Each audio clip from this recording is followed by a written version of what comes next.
Hello everybody, I'm Charlie from Dr. Wen, and as promised I am doing my second video today where I rank all episode 4s of New Who. So obviously my microphone wasn't working yesterday, so I published my Ambassadors of Death review today instead.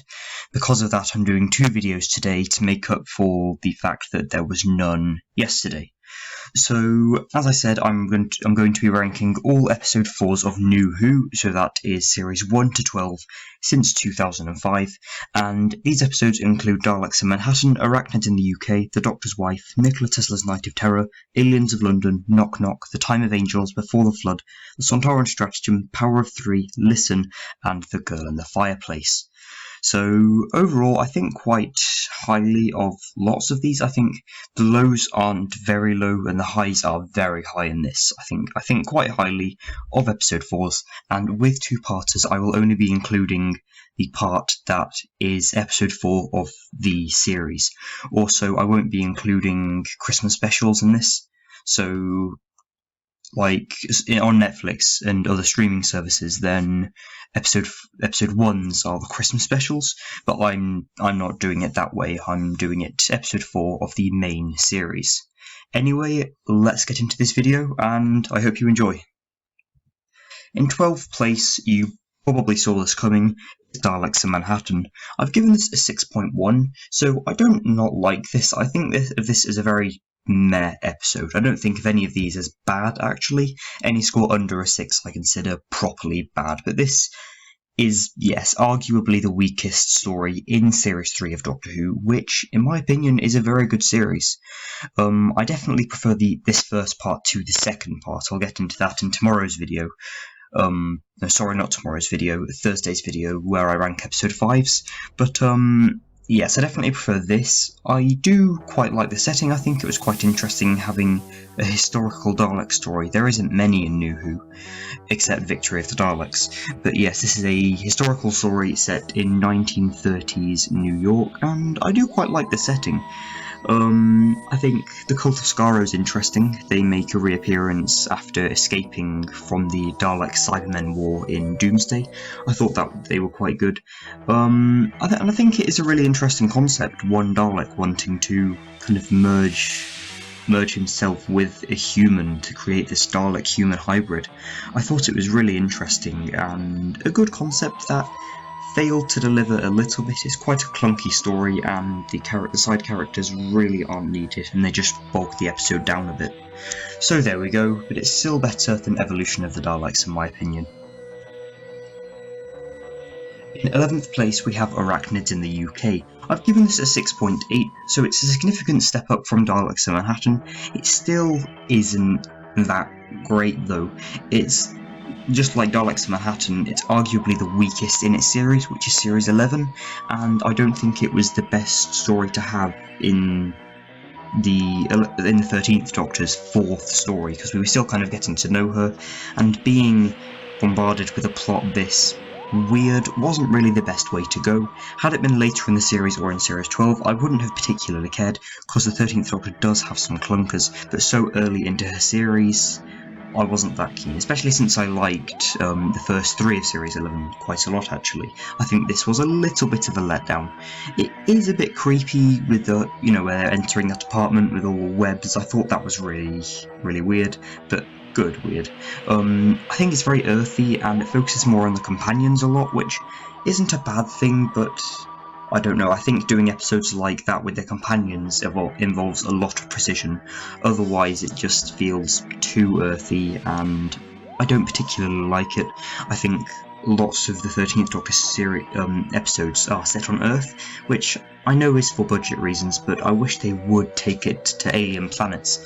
I'm pretty sure there was only one episode in series 12 that wasn't set on Earth, and that was still set on Gallifrey, so there we go. This was still okay. It was quite a boring villain. Spiders, classic Who done that a lot before, like in Planet of the Spiders, the third Doctor's regeneration story. But yeah, this isn't the best. 10th place we have The Doctor's Wife, which I've given a 7.7. Again, a huge leap from Arachnids in the UK, and lots of people are probably not going to like me for this. The main reason why it's so low is I don't really like Idris. I think it's quite a good idea, the embodiment of the TARDIS, but I think, just like with the companion episode, that sort of thing must be done with precision, and lots of people really like Idris as a character. I don't really, and I think if they kept her, they should have kind of made her a companion and made her better, but in this episode I really don't like her. All she does is just kind of to make jokes. I think it's a bit of an overrated episode. I love actually these scenes with Amy and Rory in the TARDIS, and the TARDIS is like messing with their minds, making Amy not being able to see, and then seeing alternate versions of them who've been left alone for thousands of years. I thought that was really cool as well. And yeah, I think it's a bit overrated, but it's still a pretty good episode. In 9th place we have Nikola Tesla's Night of Terror. This is Series 12, Episode 4, and I've given it a 7.8, a little bit better than The Doctor's Wife. I think lots of historical stories that revolve around famous people I'm not really that keen on, but lots of the 13th Doctor stories are exceptions, like Rosa, Nikola Tesla's Night of Terror, and The Witchfinders. I have soft spots for the 13th Doctor historicals, mainly because they're really good. Some of her much better episodes. Nikola Tesla is a very good side character in this. I really like him, and the dynamic at the end between him and Thomas Edison, who's also in this episode, is really, really good. This is a very interesting villain, actually. She looks a bit like a rachnids. I thought that was quite good creature design. However, it wasn't really needed in this. I think this would have benefited from being a pure historical lot, with the Doctor and companions just kind of helping him invent something or whatever. But the 13th Doctor and the companions are brilliant, but this isn't a very memorable story. It's still pretty good, though. In 8th place we have Aliens of London. Given this an 8.1, so this mainly is lower down, mainly because of the Slovene. I don't really like the Slovene. I think they just look a bit stupid. I know it was just done as a bit of a joke, they're not supposed to be taken seriously like the Daleks or the Cybermen, but still I really don't like them, and I think this could have been substituted for a much better story. I prefer the second part to this. I think nothing much really happens in this. However, I do quite like the cliffhanger. I think that was a really good cliffhanger where they're kind of electrocuting everyone. I thought that was really good. And this does explore the consequences of time travel a little bit, where Rose accidentally goes a year into the future and she's been missing forever. I actually really liked that. And this does have a good element of mystery, actually, with why are they acting so strange and things like that. But yeah, Harriet Jones is very unlikable. Lots of people make memes about her on the Doctor Who subreddit. I don't really see why. I think she's really annoying. I suppose that might be why. But yeah, the villains are pretty rubbish. This is still an alright story though. Pretty good. In 7th place we have Knock Knock. I've given it an 8.1 as well. This is Series 10, Episode 4, and it's alright. It's the first time we kind of explore more of Bill's life instead of the Doctor's life. It reminds me of episodes like Pond Life and things like that. When the Doctor kind of goes into the companion's life, not the other way around. I think the villain is quite interesting in this, the landlord, how he had no malicious intentions. However, this isn't the most memorable story. I can't really remember lots about this. I've not got to that point on the rewatch yet. But the bugs, the whole scene with the alien bugs, I thought that was pretty creepy actually. And the 12th Doctor is brilliant in this. I really like the dynamic between him and Bill in this.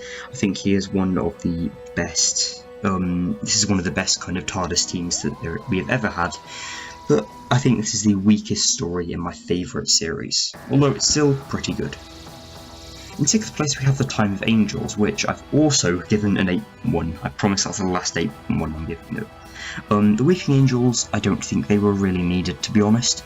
Lots of people don't really think they should have made a return, and for once I actually agree with the fandom. I think they shouldn't really have made a return. I think they were more one-time villains like the Vashta Narada. However, this is still a pretty good story. River Song is brilliant in this. This is the first time we see her since, her death in Forest of the Dead, and that was quite surprising actually. Amy Pond is really good. This is still fairly early days for her, so seeing her reactions to all this is pretty good. The whole forest setting is pretty weird. Yeah, I don't think that was really necessary. However, Amy Pond is pretty useless in this. She just spends the entire time with her eyes closed, which doesn't really make that much sense. But I still quite like the whole development with the Weeping Angels, how they can now, go into images and things like that. So I thought that was really good actually. Now we're getting on to some really good episodes. In 5th place we have Before the Flood with an 8.3. This utilises the whole two-parter sort of thing for this story really effectively, having the first part of the story set in the fallout of a disaster, and this part being set, not hours before it. I thought that was really good. The side characters and Clara subplot is actually really good, and a really good use of time, unlike lots of other subplots like in Spearhead from Space. I'm trying to say that in every episode now. The whole bootstrap paradox thing it's got going on is really cool actually, and I really like that first scene with the Doctor explaining it to us. It's a very timey-wimey episode with the whole Doctor being in that stasis chamber for over 100 years. I thought that was really cool and a really nice plot twist, and yeah, I really enjoyed this episode and I think it's really underrated. In 4th place we have the Sontaran Stratagem with 8.4. Sontarans don't really do much in this episode, first of all. I think if they brought the Sontarans back, they should have made them a legitimate villain. And however, I do quite like the new design for them. I think in Classic Who their designs weren't the best, like in the Sontaran Experiment and the Invasion of Time. I think that it was a good choice not doing them for any more Classic Who stories, but they brought them back here and it was a pretty good story. The secondary villain, that Ratigan person, is pretty weird, but I didn't really like the twist in the second part where he was good, but we're not really talking about that. Donna is kind of doing her own thing in this, which I really like, and I was really surprised to see Return of Unit actually. I thought that was more of a Classic Who thing, which it kind of is, but I did like seeing Martha again actually. I wasn't really expecting that. So in 3rd place we have The Power of 3 with an 8.5. As I've said before, I think this is a really cool idea, having this slow invasion of these cubes that don't do anything. It has a huge element of mystery, what's the purpose of these cubes, and we don't really find out till the very end. I do like the Doctor becoming part of Amy and Rory's life. I think they're brilliant companions, although I do prefer Rory. But I think it was really funny, kind of their dynamic in this. It was absolutely brilliant, and a really good penultimate episode of Amy and Rory. Brian Pond is very good. Lots of people don't really like him. Personally, I don't really see why. I think he's quite funny. This is a really underrated episode, and it foreshadows their death a lot in this. I suspected that before I even watched The Angels Take Manhattan. In 2nd place we have Listen with a 9.1. I love this because mainly it's a horror episode. It doesn't do horror very often in the show, but when it does, it gets it right, and it really did here. That whole blanket scene was really scary, kind of wondering what is under that blanket, and I really like how we never find out. It reminds me of Midnight a lot actually, of how we never actually see the villain, but we know it's there. This is a really strong episode, really memorable, and it develops the Danny arc a lot, especially with Clara kind of going on this date with him while the episode's going on. I thought that was a little bit odd, but I did quite like seeing one of his distant descendants. So this was really good. Finally, in 1st place, you probably saw this coming, was The Girl in the Fireplace, which I've given an incredible 9.3. I don't have much time left. I'm going to say as much as I can in that time. This is a really interesting story, this kind of love story across space and time, and how the time on the ship and the time there works differently. I thought that was really good. I do like how this is Mickey's one of his first adventures after school reunion. I thought that was really good as well. The Clockwork Droids are brilliant villains, and I just really like how simple they are. Lots of the time they try to make them really complicated. I like how they were just kind of these clockwork robots, and that's it. And this whole scene where he finds out Renetta died was really sad and an incredibly emotional scene. There we go. I hope you've enjoyed this list, and feel free to post your lists down in the comments. Next time. So, earlier today, then I reviewed the Ambassadors of Death. Tomorrow, then I will rank all 7 Ambassadors of Death episodes. I will see you then, and goodbye.